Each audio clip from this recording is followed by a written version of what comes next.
katika kila neno. Tukaangalia neno la kwanza linasema Baba uwasamehe kwa kuwa hawajui watendalo. Tuliona katika Luka sura 23:33 hadi 39. Ambalo lile andiko lisema na walipofika mahali palipoitwa Fuvu la Kichwa ndipo walipomsulubisha yeye na wale wahalifu, mmoja upande wa kuume na mmoja upande wa kushoto. Mstari wa 34, Yesu akasema Baba uwasamehe kwa kuwa hawajui watendalo. Wakagawa mavazi yake wakapiga kula. Watu wakasimama wakitazama. Wale wakuu nao walikuwa wakimfanyia mzaha wakisema, aliokoa wengine na ajiokoe mwenyewe kama ndiye Kristo wa Mungu mteule wake. 36, wale askari nao wakamfanyia dhihaka wakimwendea na kumletea siki, huku wakisema, kama wewe ndiye mfalme wa Wayahudi ujiokoe mwenyewe. Na juu yake palikuwa na anwani, huyu ndiye mfalme wa Wayahudi. Na mmoja wa wale wahalifu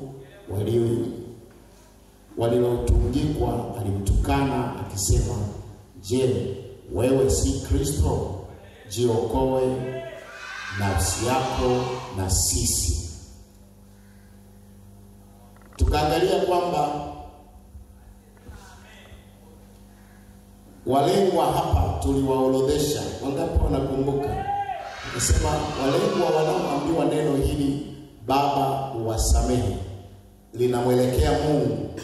Wanaoombewa nikasema walikuwa wanaombewa watu wa kwanza kabisa ni wakuu. Tuliona wakuu wa dini walijumlishwa na wakuu wa serikali na wakuu wa siasa na waandishi na lile baraza kuu la makuhani ambalo liliitwa Sanhedrin, na wale askari waliokuwa wanamsulubisha, na wapitaji wananchi wengi waliopita wakatazama, nao wakatukana, wakadhihaki. Hao ndio walikuwa walengwa wanaoombewa Baba uwasamehe. Na tukaona kwamba maneno haya ya dhihaka yalikuwa ni uvuvio kutoka kwa shetani. Maneno haya ya dhihaka yalikuwa ni mbegu iliyotoka kwa shetani. Tukiangalia katika Luka sura ya 4 mstari wa kwanza hadi wa 13, ndizo kauli alizotumia shetani katika kumjaribu Yesu. Ikiwa ndiwe mwana wa Mungu, amuru mawe haya yawe mkate. Na wao wanamwambia, ikiwa ndiwe mwana wa Mungu, shuka msalabani ujiokoe wewe na sisi. Na maneno hayo utayakuta kwenye Mathayo, utayakuta kwenye Luka. Shetani aliyatumia maneno haya kama uvuvio ulioingizwa kwa wote wanaozihaki. Hata yule mwizi, pamoja na kwamba yuko msalabani anateswa na karibu anakufa, lakini na yeye anatamka maneno yale yale, ikiwa ndiwe mwana wa Mungu, ikiwa ndio Kristo wa Mungu. Shetani aliyatumia maneno haya kwenye kumjaribu Yesu. Kwa lugha nyingine, shetani alikuwa ameingia ndani ya watu kumzihaki Yesu. Bwana asifiwe sana. Bwana asifiwe. Wangapi walishaambiwa kama umeokoka si usingeenda hospitali? Wangapi walishasikia hilo? Naona wangapi wanasema kama kweli wewe umeokoka, kwa nini Mungu asikupe pesa? Ni mbegu shetani aliyoipanda toka zamani kwa watu. Lakini si kwamba kweli Yesu hakuwa mwana wa Mungu kwa sababu yuko msalabani, ila ni shetani anamzihaki. Yeye akijua wazi kwamba ni mwana wa Mungu, na ni kweli anajua shetani, lakini anavuvia watu watamke hivyo. Kama kweli wewe ni mwana wa Mungu, si ungepona huo ugonjwa? Bwana asifiwe sana. Bwana asifiwe. Tukaangalia muktadha wa andiko la mstari huu wa 38. Tuliangalia maandamano yaliyotokea Getsemani yakapitia kwa Kayafa, yakaenda kwa Herode, yakaenda kwa Pilato. Na tukaona kikosi maalum cha utesaji kilichofundishwa kutesa kwa kusaidia anayeteswa asife, bali ateseke kwa muda mrefu. Ndio taaluma yao, hawataki anayeteswa afe. Tukaona kwamba kwa nini Yesu anasema uwasamehe. Tukaangalia kwamba aliyosema hapa uwasamehe alilenga dhambi zile ambazo wanazitenda wakati huo kuhusiana na Yesu. Hakulenga dhambi za kabla na hakulenga dhambi za baadaye. Kwa maana nyingine, tamko hili halikuwaondolea dhambi zao walizotenda huko nyuma na dhambi ambazo wangeendelea kutenda. Tamko hili liliwaondolea ghadhabu ya Mungu iliyowaka juu ya makufuru yale ambayo waliyafanya juu ya Yesu Kristo. Sisi kama tunaenda leo na kupeleka mbio, kwa sababu watu wengi jana walipiga simu wakaomba nifundishe hili somo. Sasa nitakupeleka mbio, hatutaenda kama tulivyotembea sisi kwa siku hizo. Nikasema hivi, zile dhihaka zilikuwa ni dhihaka zinazotisha mpaka Mungu akashindwa kuzistahimili. Yesu akaona Mungu anataka kushindwa kustahimili, akamwambia Baba, samehe. Tuko kwenye mpango kamili wa kukamilisha ajenda yetu ya kumwokoa mwanadamu. Kwa hiyo acha wadhihaki, acha watukane, acha wakufuru, samehe na usiwahesabie hii dhambi, kwa sababu hawajui. Akimaanisha hivi, hawajui kwamba wanayemsulubisha sio mwanadamu, hawajui kwamba wanayemsulubisha ni Mwokozi wao, na wanayafanya haya, wengi wao walikuwa wanampendeza tu Kaisari, wakuu wa makuhani, wanapendeza dini zao ili waonekane kwenye dini ni waungwana, hawajatekwa na dini mpya ya Yesu Kristo. Lakini kumbe wanafanya kitu ambacho hakikuwa sahihi. Tukaona kwamba baada ya dhihaka hizo wakaanza kucheza kamari. Yohana 19:23 hadi 24, na utaruka usome mstari wa 40, kwamba ile kamari ilikuwa ni kamari, nani amekula kanzu ya Yesu, nani amekula kiatu cha Yesu, nani amekula ile nguo anayoweka juu Yesu kichwani na ile aliyoweka begani. Sasa wanacheza kamari, akishinda mmoja kwamba yeye amekula, maana wameweka, sijui nitumie mbinu gani kukuelewesha, ni kwamba walikuwa wanakata ngozi, wanazikata kama nyinyi mnavyocheza karata leo. Kwa hiyo wanaita karata moja ni nguo ya juu ya Yesu, kanzu karata moja wanaita kanzu ya Yesu, karata nyingine wanaita kiatu cha Yesu. Sasa wanapocheza, atakaye bahatika kuipata ile anakuwa amechukua kile kitu. Ndio ilivyoandikwa hapa katika Yohana 19:23 mpaka 24, na unaruka unasoma mstari wa 40. Jambo ambalo Mungu lilimghadhabisha sana. Lakini pia tukaangalia, aliangalia viongozi wa dini kwamba maneno wanayopandikiza kwamba Kristo hawezi kuteswa na kulaumiwa kama mnyang'anyi, kama mwizi, yalianza kuwaingia watu kana kwamba ni ya ukweli. Watu wakaanza kusadiki kwamba huyu sio Yesu, jambo ambalo Mungu lilimuumiza. Lakini na Mungu akataka kukusudia katika waliojihusisha. Nikakumbuka lile andiko lililosema, ole wake atakaye msaliti au atakaye mtesa mwana wa Adamu, heri asingelizaliwa. Kwa hiyo Yesu akawaombea msamaha ili kwamba na wao wawepo katika wale watakaookolewa. Tutaona hayo katika Mathayo 27:34 44, Mathayo 26, 63 na 68. Wanasifiwe sana.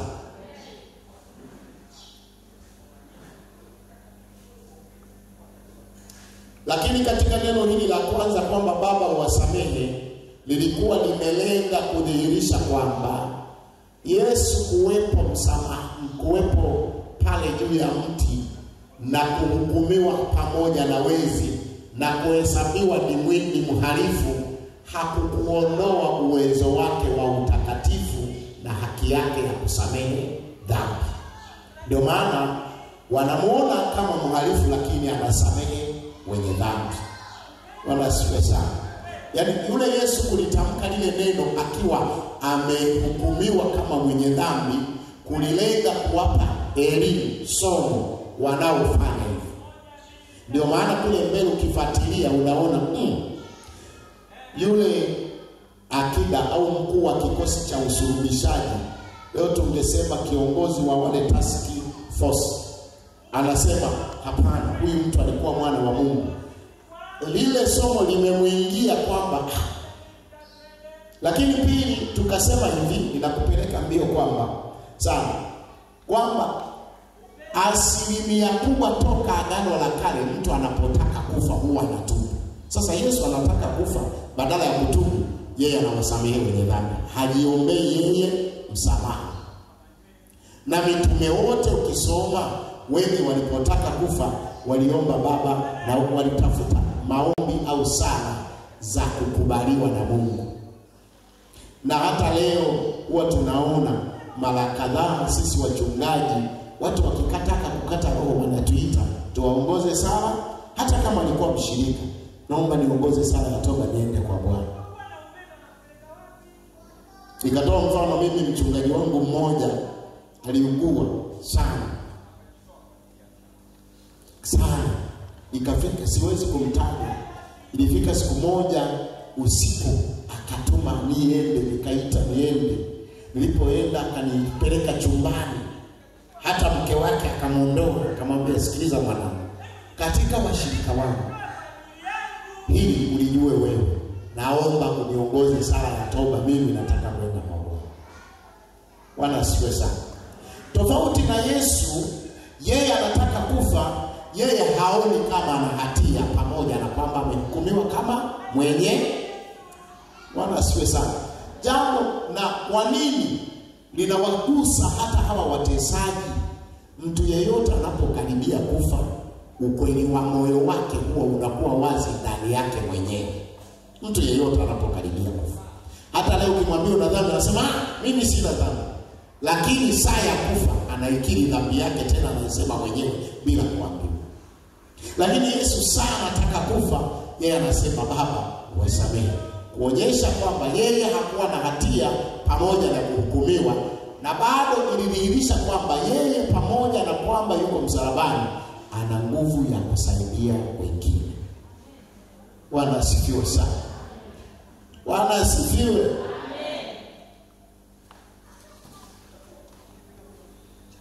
Na nilishauri tu kwamba ndio maana tunapofundisha watu wanajifunza, hasa viongozi wa idara, ni wazee wa kanisa, mtu akiwa anaumwa, akizidiwa, kaa naye karibu. Akizidiwa kaa naye. Baba siwe sana. Kuna ukweli kwamba mtu anapofika kwenye maumivu ya kutaka kukata roho, wakati mwingine huwa anatokana na kukufuru Mungu, hasa akikaa kwenye mateso. Ndio maana mke wa Ayubu anamwambia, wewe kwa hali hii kufuru Mungu. Lakini kwa kukaa naye karibu, kufanya naye ibada na kuomba naye, huwa kuna neema ya Mungu inaingia ndani yake. Yesu anadhihirisha uwezo wa neema ya Mungu ndani yake katika kulitamka hili, pamoja na mateso makubwa na mabaya, anasema Baba uwasamehe. Lakini jambo la tatu, anadhibitisha mahusiano yake na Mungu hayajaharibika kwa kumwita Mungu Baba. Bwana asifiwe. Anadhibitisha kwamba yeye mahusiano yake, pamoja na kwamba ninyi mmemwita mhalifu, lakini mahusiano yake na Mungu hayajaathirika chochote. Anamwita Mungu Baba, anaona uhusiano wake bado uko hai mbele za Mungu. Haleluya. Bwana asifiwe.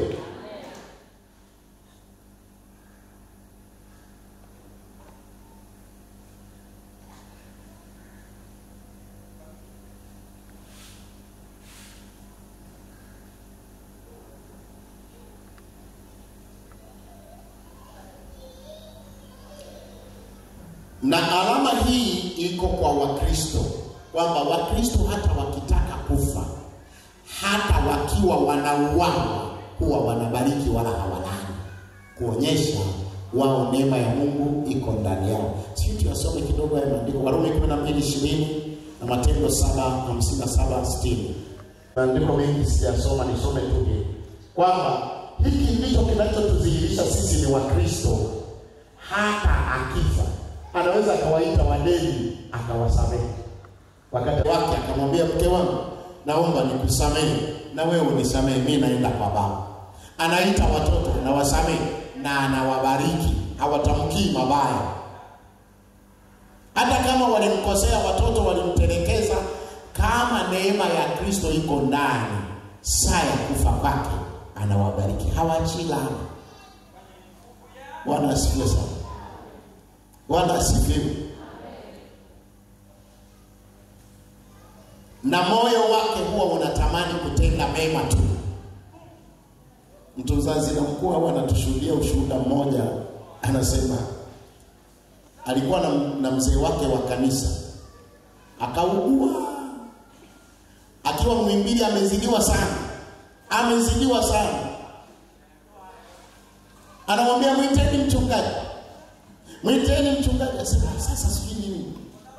Akabidi aitwe mchungaji. Alipofika anatapatapa kwenye kukata roho. Akasema, Baba, nakushukuru, mimi naenda mbinguni, lakini mshahara wangu jana umetoka. Naomba nyinyi leteni zaka yangu niache kwa mchungaji. Yaani moyo wake anapenda kubariki tu. Yaani anakata roho lakini anatoka zaka. Bwana asifiwe sana. Asema zaka yangu. Anawaambia watoto wake na mke wake, lete zaka yangu niache kabisa kwa mchungaji. Hebu soma hiyo Warumi 12:20. Akiwa na njaa mlishe, akiwa na kiu mnyweshe, maana ufanyapo hivyo utampalia makaa ya moto kichwani pake. Kwa Mungu ni kumbariki adui yako katika hali zozote, ndipo Mungu anakulipizia kisasi. Na tusome Matendo ya Mitume 7:57-60. Tunaona kwamba Yesu baada ya hilo, ile hali inawaingia Wakristo nao katika hali ya mabaya, hawalani, hawatukani, wanabariki. Yesu lile neno tu, Baba uwasamehe maana hawajui walitendalo. Matendo ya Mitume 7:57-60. Wakapiga kelele kwa sauti kuu, wakazika masikio yao, wakamrukia kwa nia moja, wakamtoa nje ya mji, wakampiga kwa mawe. Nao mashahidi wakaweka nguo zao miguuni pa kijana mmoja aliyeitwa Sauli, wakampiga kwa mawe Stefano, naye akiomba akisema, Bwana Yesu, pokea roho yangu. Akapiga magoti, akalia kwa sauti kuu, Bwana usiwahesabie dhambi hii. Akiisha kusema haya akalala, na Sauli alikuwa akiona vyema kwa kuuawa kwake. Bwana asifiwe. Matokeo ya neno hili, mkuu wa usulubishaji anaokoka pale pale msalabani, kwa sababu ameombewa nini? Msamaha. Mkuu wa wale waliokuwa na usulubisha, aliyekuwa anaongoza mateso na mapigo ya Yesu, anaelekeza apigwe viboko vingapi, afanyiwe nini, kupitia yale mateso yalikuwa na mtaalamu, yanaratibiwa kwamba yakitoka stage hii anaenda stage hii, anakwenda kwa sababu Yesu amemwombea. Lakini hapa tunamwona Stefano anawaombea watu. Sura ya 9 tunaona na yeye anaokoka kwa ombi lile, Baba uwasamehe maana hawajui. Haya, nina swali hapa. Wangapi walishaomba kabisa kutoka moyoni kuwaombea watu waliowaumiza, Mungu wasamehe?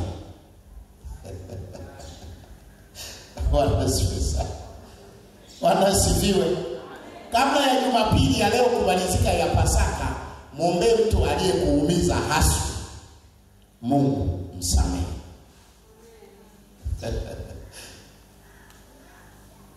Yesu amewaombea wapigaji wake, amewaombea waliomhukumu. Yesu alipotamka hilo, matokeo tunayaona. Pia Sauli alikuwepo huko kwenye ile Sanhedrin ambayo ndio ilimhukumu Yesu. Wale wakuu wa makuhani 70 waliomhukumu Yesu anyongwe, alikuwepo Sauli. Leo tunamwona Sauli anaokoka kwa sababu Yesu alimwombea. Na ukianza sura ya 5 ya kitabu cha Matendo ya Mitume kuendelea, utaona wimbi kubwa la makuhani wakaigeukia imani kwa ombi la Yesu pale msalabani.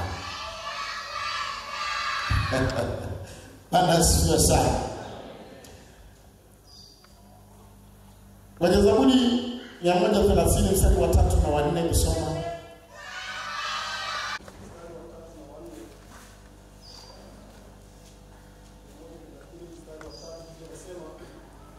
Bwana, kama wewe ungehesabu maovu, Bwana, nani angesimama?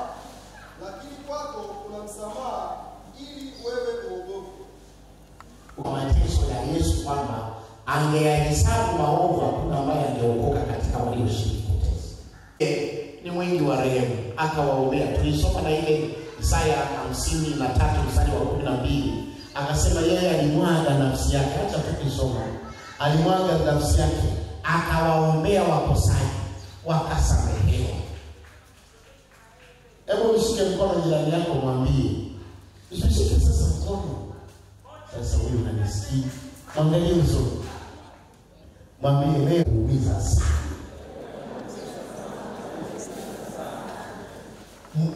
Wewe unamfungia, halafu na wewe unajifungia. Leo muombe msamaha mtu aliyekuumiza sana. Bwana sifiwe sana. Mwambie Mungu, Baba msamehe huyu mtu. Niseme hivi, wao hawaelewi ukweli kwamba huyu Yesu ni Mungu, ndio maana akawaombea msamaha. Na kanuni hiyo inatupa kujifunza kwamba Mungu anasamehe watakatifu wanaotenda makosa bila kujua, ila hakubaliani na wanaotenda kosa kwa makusudi. Tutasoma maandiko haya wa Korintho wa kwanza 2:8. Tutasoma Korintho wa kwanza sura ya 2 mstari wa 8 inasema, ambayo wenye kutawala dunia hii hawaijui hata mmoja, maana kama wangalijua wasingalimsulubisha Bwana wa utukufu. Kwa hiyo Yesu anaposema samehe maana hawajui, hawakumuelewa Yesu. Jana nilikuwa nafundisha somo la biblical hermeneutics kwa wanachuo. Nikamwambia kosa la hermeneutics liliwapelekea kutokuelewa kwamba huyu ni Yesu. Maandiko yakashindwa kumfunua kwamba huyu ndio Yesu kwa sababu hawakujua principle za translation, kwamba andiko hili linatafsiriwaje ili nimuelewe kwamba huyu ndiye Kristo. Sasa kwa kutokujua zile kanuni 10 za kutafsiri maandiko yote katika Biblia, kila andiko lililopo kwenye Biblia linatafsiriwa ili lilete maana halisi iliyokusudiwa na Mungu. Wao kwa kutokujua wakashindwa. Sasa Biblia inasema kwa kuwa walishindwa kumuelewa kwamba ndiye Kristo, wakamsulubisha. Kama wangemjua wasingemsulubisha. Wanasifiwe. Wanasifiwe. Timotheo wa kwanza sura ya kwanza mstari wa 13. Ingawa hapo kwanza alikuwa mtukanaji, mwenye kuhuni watu, mwenye jeuri, lakini alipata rehema nalipata rehema kwa Mungu akaniokoa kwa kuwa nalitenda hayo kwao. Kwa Yesu anapoongea ni kweli walikuwa hajui. Mmoja wapo waliokuwa wanatenda ili anakiri, nilimsulubisha Kristo, nilimtukana, nikamdhihaki, nikamkufuru kwa kutokujua. Hivyo nimepata rehema kwa sababu nilitenda hayo pasipo. Bwana asifiwe sana.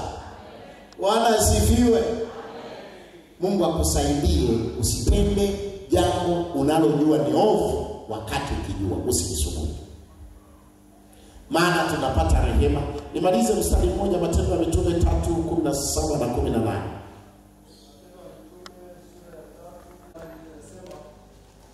Basi sasa, ndugu, najua ya kuwa mliyatenda haya kwa kutokujua kwenu, kama na wakuu wenu walivyotenda. Lakini mambo yale aliyohubiri Mungu tangu zamani kwa kinywa cha manabii wake wote, na kwamba Kristo wake atateswa, ameyatimiza hivyo. Mungu awabariki. Hilo tumemaliza neno moja alilosema Yesu msalabani. Tumejifunza neno. Haya, twende neno la pili alilosema Yesu msalabani. Leo hii utakuwa pamoja nami peponi. Luka 23:43. Hii alilosema Yesu msalabani. Nafikiri mtaishia mawili. La kwanza nimelichukulia muda na hata hilo ninalikata ili kujifunza neno moja linahitaji ibada nzima. Ili tujifunze maneno yote 7 tuwe na ibada 7. Bwana asifiwe.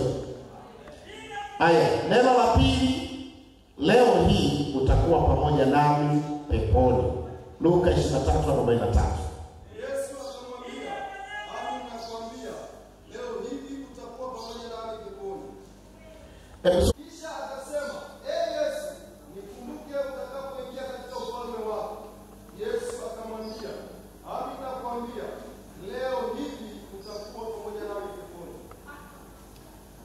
Bwana asifiwe.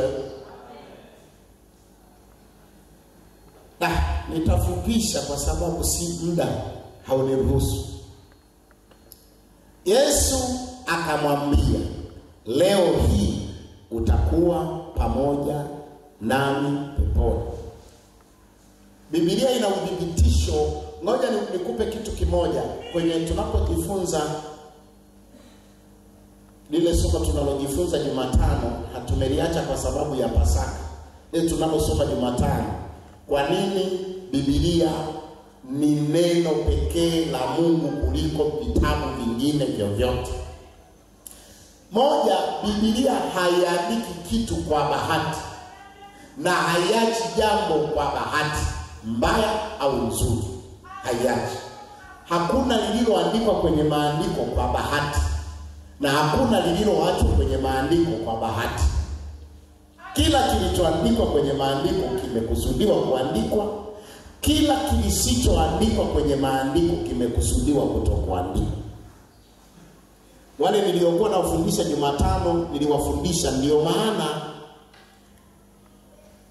kuna kitu kinaitwa uvuvio. Biblia imevuviwa. Neno hili uvuvio tafsiri yake linaweza likatamkwa katika maneno 7. Moja, kuvuviwa ni kutawaliwa. 2, ni kusimamiwa au kuongozwa. 3, ni kulindwa.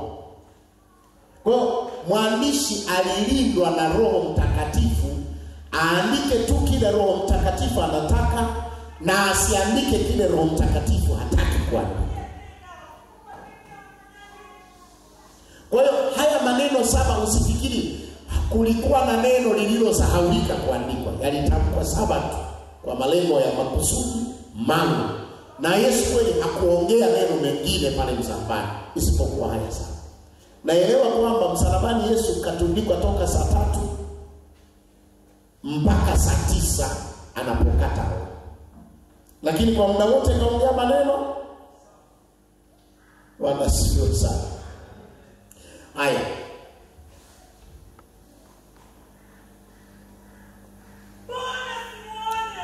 Nasema wahalifu wote msalabani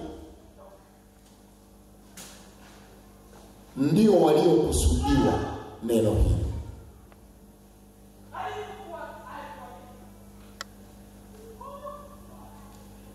Wahalifu wote msalabani ndio waliokusudiwa, ingawa kipekee lilimhusu zaidi aliyeliomba.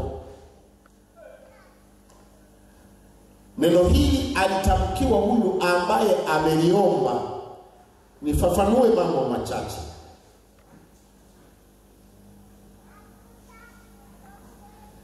Kuna jambo la kwanza, walio msalabani wawili wote ni wahalifu. Kuna jambo la pili, kutokea msalabani wote wanakufa hapo msalabani saa hiyo hiyo, wanakufa kwa wakati mmoja. Lakini jambo la tatu, wote wanafia msalabani kama wahalifu, lakini kila mmoja anaelekea kwenye matokeo tofauti ya kifo chake. Wote tunaweza, hili ni somo kubwa.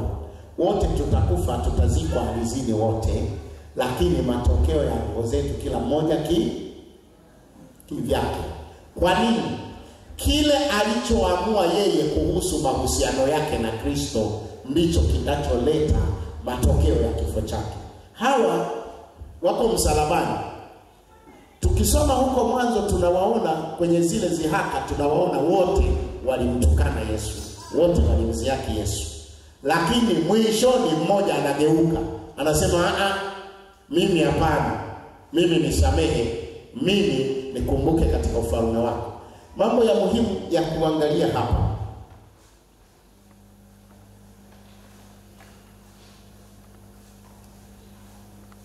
Kundi hili la wahalifu kwenye Biblia wameandikwa walikuwa Wazerote. Uhalifu wao ni kundi la Wazerote. Wazerote ni watu gani? Ni kikundi cha siasa ambacho kilikuwa kinalenga kupindua serikali ya Rumi kwa nguvu ya vurugu na maandamano na kupinga serikali. Wazerote wameandikwa maeneo mengi katika Mathayo na Matendo ya Mitume. Wazerote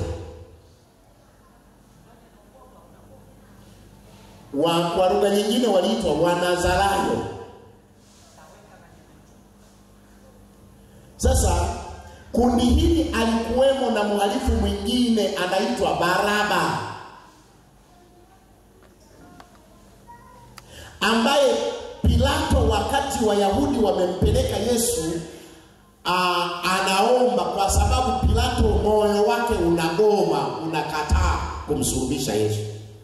Na akiangalia kisheria haoni kosa, lakini kinafsi roho yake inagoma kumuona Yesu ni mtu wa kusulubisha. Yeye anamuona Yesu ni mtu wa kuaminiwa na kupokelewa, amsaidie. Sasa anapotafuta mbinu za kumwokoa simsulubisha, akatoa pendekezo kwamba kila Pasaka huwa tunaachilia mhalifu mmoja katika wahaini. Wazerote walikuwa ni wahaini kisheria. Kwa hiyo huyu mzerote mmoja Baraba akatangua, yeye akasema hivi, tunaomba kwa sababu tuna haki kisheria, rais anamwachilia mfungwa mmoja kati ya wahaini, basi naomba Yesu nimwachilie kwenye kundi la wahaini. Wale wakapiga kelele wakasema aachiliwe Baraba, Yesu asulubiwe. Bwana sifiwe sana. Bwana sifiwe. Lakini sasa wakiwa msalabani, mmoja wa wahalifu atagundua kwamba hawa wanaharakati Wazerote walikuwa na harakati za kutafuta ufalme wa ulimwengu kwa njia ya serikali, wapate serikali yao. Huyu katika mazungumzo wakitokea kule Getsemani, kwa sababu nilisema hivi, hawa walikamatwa wakaendwa pamoja na msafara wa askari wakati Yesu anaenda kuchukuliwa kule Getsemani. Kwa hiyo walikuwa wanasikiliza Yesu watu wanavyoongea na yeye anavyozungumza huko kabla ya kuja msalabani, kwamba mimi harakati zangu, na wakaenda naye mpaka kwa Pilato. Anauliza hivi, Pilato, wewe kweli ni unataka kuwa mfalme wa Wayahudi na ndicho unachohukumiwa? Yeye anasema wewe mwenyewe umesema, mimi sijayatamka hayo. Pilato anakasirika, anambia unajibu kipuuzi, mimi nina mamlaka ya kukuachia. Yesu anakataa, anasema wewe huna mamlaka ya kukuaniachia. Moja, mamlaka ulionayo wewe umepewa na Baba yangu.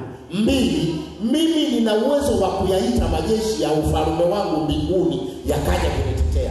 Yakainoti, kumbe huyu ni mwanaharakati wa ufalme mwingine. Ndiyo maana nakuja kuomba hapa kwamba naomba unapokwenda kwenye harakati za ufalme wako wewe, sisi tulikuwa na harakati za ufalme wa duniani, na mimi uniingize kwenye ufalme huu nimekata tamaa. Wanasifiwe. Wanasifiwe. Wanasifiwe. Hilo ndio lilimpelekea akasema huu ufalme wa duniani huku tunauana. Ukiugombea unauawa. Una vita huu. System zake hizi kuna kuuana, kuna kupeana sumu, kuna kuchafuana. Unaambiwa wewe muhalifu, bora niingie ufalme mwingine huu wa kwako Yesu, ambao wewe unawasamehe hata wauaji wako na unawaita kwenye ufalme wako, na mimi niite. Haleluya. Yesu akamwambia leo hii utakuwa pamoja nami katika ufalme huo peponi. Neno peponi linatafsiriwa paradiso.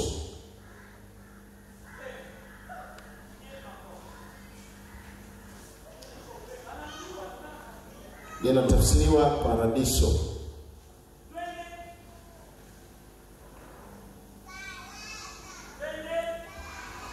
Timekeeper ni nani?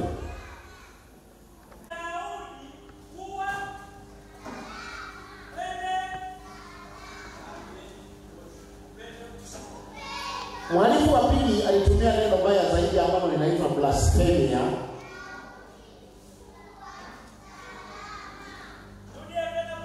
Ambalo kwa tafsiri ya kawaida ni kukufuru.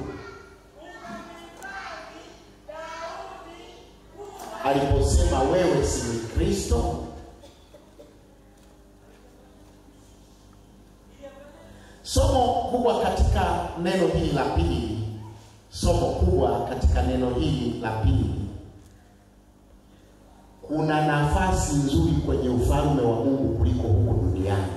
La pili, kwa Yesu kuna nafasi nzuri na ya furaha na ya heshima na ya amani isiyo na matishio, isiyo na maumivu kuliko hizi nafasi zote duniani. Kuliko nafasi ya kuolewa, kuliko nafasi ya kuajiriwa, kuliko nafasi ya kufaulu masomo, kuliko nafasi ya utajiri.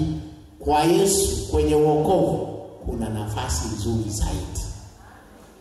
Kutafuta ufalme wa Mungu ni hiari ya mtu mwenyewe. Somo la pili hapo, Yesu hamnyimi nafasi mtu yeyote akitafuta kwenye ufalme wake. Mtu yeyote akitafuta nafasi kwenye ufalme wa Mungu hamnyimi nafasi.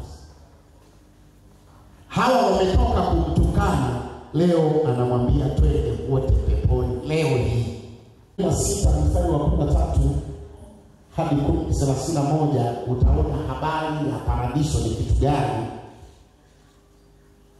Sipendi nisome, nitaeleza. Paradiso ni eneo mbinguni, sio duniani, sio kuzimu. Eneo la roho ambalo roho za watakatifu zinatunzwa. Bwana asifiwe. Ukisoma maandiko haya utakuta kuna watu wamekufa watatu kwenye maandiko haya. Kuna Ibrahimu, kuna tajiri, kuna maskini. Biblia inasema ikawa yule maskini Lazaro akafa, akaonekana kifuani pa Ibrahimu. Ikawa na yule tajiri akafa, anasema kule kuzimu akainua macho yake, wazo la huyu mhalifu anagundua kwamba sekunde hii nadondokea kuzimu. Nisipohamishia kwenye nafasi ya ufalme ninaingia kuzimu. Sasa maandiko yanasema kwamba yule tajiri kule kuzimu akayainua macho yake juu. Akiwa ameinua macho juu akaona kule juu kuna mahala wanakaa Ibrahimu na yule maskini Lazaro.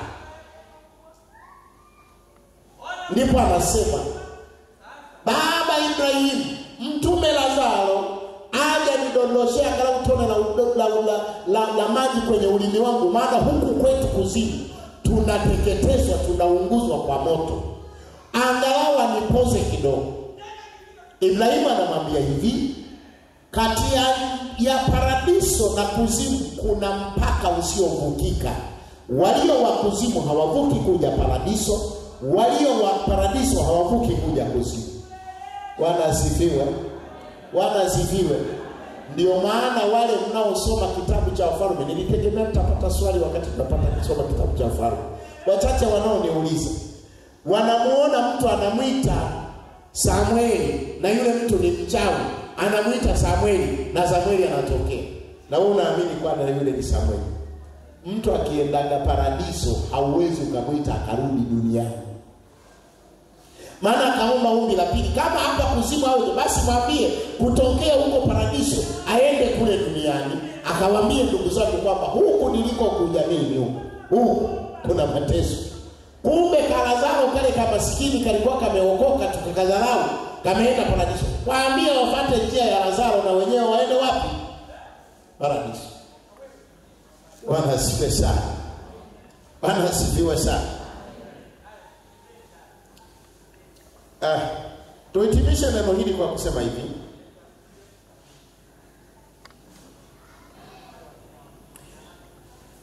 Katika andiko au neno hili la pili kuna nafasi ya mwisho na kuna mwisho wa nafasi. Kwenye hili nahitimisha kwa kusema hivi. Hili la pili kuna nafasi ya mwisho na kuna mwisho wa nafasi. Mungu anaweza akakupa nafasi mara kadhaa, lakini anaweza akakupa ya itumie vizuri. Huyo mwenzetu msalabani alitumia vizuri nafasi yake ya mwisho. Yuko msalabani anakwenda kukata roho. Yuko msalabani hatoki pale, anazikwa. Lakini nafasi yake ya mwisho kaitumia vizuri, kahamishia maisha yake kwa Yesu. Lakini pili, ziko nafasi alizozipoteza lakini hii hakuipoteza. Nikatoa mfano hivi. Ukisoma Wafalme wa pili sura ya pili mstari wa kwanza hadi wa 15. Kuna mtu hapa alitumia nafasi yake ya mwisho vizuri. Luka 18:35 hadi 43. Nikatoa maelezo mengi, nikautoa hata kina Samsoni walitumia nafasi yao ya mwisho vizuri. Neno la mwisho leo ni la tatu. Tazama mwanao, tazama mama yako. Yohana 15:25 hadi 27. Hili ndio namalizia. Kwa hiyo wengine maneno manne hatutayapata. Naomba nisomee hapa.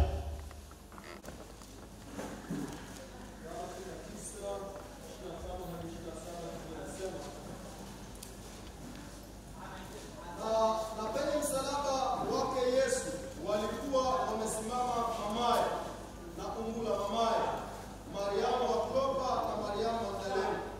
Basi Yesu alipomwona mama yake na yule mwanafunzi aliyempenda amesimama karibu, alimwambia mama yake, "Mama, tazama mwanao." Kisha akamwambia yule mwanafunzi, "Tazama mama yako." Na tangu saa ile mwanafunzi yule akamchukua nyumbani kwake.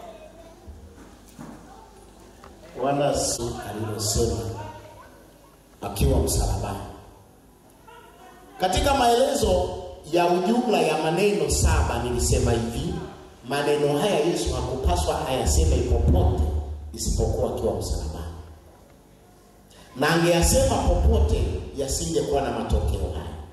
Nikasema hivi, haya ni matamko ya mtu aliyekwisha kuapishwa, kubebeshwa mamlaka. Kwa maana gani?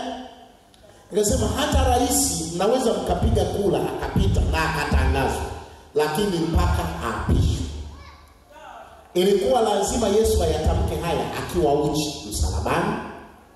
Lazima yatamke akiwa amebebeshwa misumari kichwani, akiwa amepigiliwa misumari, amepigwa misumari kichwani, amepigwa misumari mikononi na miguuni, akiwa amemwaga damu, ametukanwa, ameziakiwa. Maana yake ndio kilikuwa kiapo chake cha wokovu au mkombozi au mwokozi. Kwa hiyo akitamka neno, lile neno lina mamlaka ya mtu anayestahili kulitamka. Nikiwa Dodoma nilimfurahia Askofu Monde ambaye ni rafiki sana wa Moses Kulola hapa Afrika. Na hata ukimsikia kuhubiri kama yeye. Akasema hivi: sheria za jeshi hakuna jenerali bila makovu. Wana spesa. Mwokozi alipaswa awe aliyechinjwa kwa mujibu wa Ufunuo sura ya 5. Alipaswa awe mwokozi ili atamke wokovu. Sasa alisema Baba uwasamehe, mamlaka hiyo lazima awe amekwisha kupokea mateso yote. Muda wangu umenishia, naomba nisiendelee na hili, nikaribishe maswali. Naomba swali. Hakuna swali? Basi nimalizie. Nataka nisikunyime nafasi, maana mimi nilikuwa nayaona maswali hapo. Sasa kama wewe uyaone, sasa malizie maneno machache hapo kwenye dakika 5.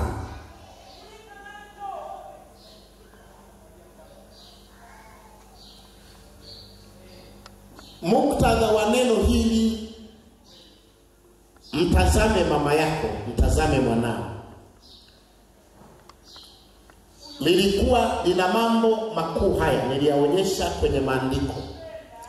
Kwanza, Mariamu alikuwa hajawahi kumwamini Yesu kuwa ni mwokozi, kuwa ni mwana wa Mungu.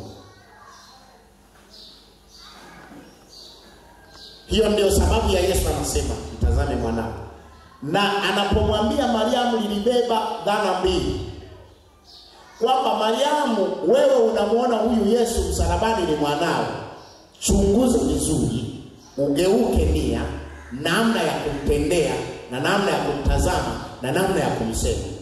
Kwa sababu nilionyesha kwa maandishi kwamba Mariamu aliwahi kumfuata Yesu mahala na watoto wake wadogo, wakamwambia tunamtaka. Wakamwambia, wewe Yesu, ndugu zako na mama yako wako pale wanakutazama. Yeye akakataa. Yesu akasema, ndugu zangu na mama yangu ni wale wanaosikia neno. Kwa kuwa Yesu wao wakamwambia, wakasema huyo mkamateni, amerukwa na akili. Hakuamini kwamba ni mwokozi Mariamu. Kwa anapomwambia mama mtazame mwanao, anamtahadharisha, hapa nilipo mimi, tazama vizuri. Ukizani wewe ni mama yangu, hutaokoka. Tambua kwamba mimi sio mwanao.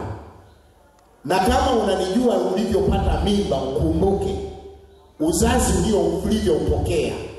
Utambue, ukumbuke, ili niwe mwokozi kwako.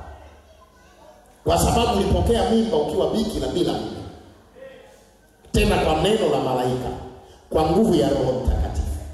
Kwa hiyo uwe hilo neno la kwanza. Na ukifuatilia katika matokeo ya neno hilo, utamkuta kweli Mariamu sura ya kwanza ya Matendo ya Mitume anaokoka. Na unaorodheshwa pale nilimsomea juzi, nikamwambia Biblia imesema kabisa wale waliofuatana na Yesu toka wakati wa maisha yake wametajwa kwa majina, na wanawake baadhi ambao leo wanaambatana naye baada ya kuokoka kwa neno lile, mama mtazame mwanao. Bwana asifiwe sana. Lakini bii yake lilikuwa linatakiwa atambue kwamba miaka 18, Yesu kwenye umri wa miaka 18, Yusufu amefariki. Kwa hiyo Yohana ni mtoto mdogo katika tumbo la Mariamu kuliko wote. Anatakiwa amwangalie, amhudumie kama mwana, kama mzazi, kwa sababu Yusufu tayari alishafariki Yesu akiwa na miaka 18. Haya, upande wa Yohana, Yohana anapewa wajibu mwangalie mama yako, kwa maana hii kwamba wewe umenijua, umeona nilivyotembea juu ya maji, tulikuwa wote. Uliona nilivyokwenda nikabadilika sura nikang'aa. Umeona matendo niliyofufua wafu. Umeona kwamba una uhakika mimi ni Mwokozi. Sasa msaidie mama yako na yeye aokoke. Nikasema hivi, neno hilo linatupa wajibu kila mtu kwenye familia yako. Usibebe wajibu wa kusomesha watoto, tuhakikisha watoto wameokoka. Usibebe wajibu wa kulisha wazazi, tuhakikisha wazazi wako wamemjua Mungu. Usibebe wajibu wa familia yako, kaka zako, wadogo zako kwenye eneo moja bila kuwaleta kwenye ufalme wa Mungu. Bwana asifiwe. Bwana asifiwe. Mungu awabariki. Nimeongea maneno matatu, ingawa la tatu sijalimaliza pia, lakini kwa sehemu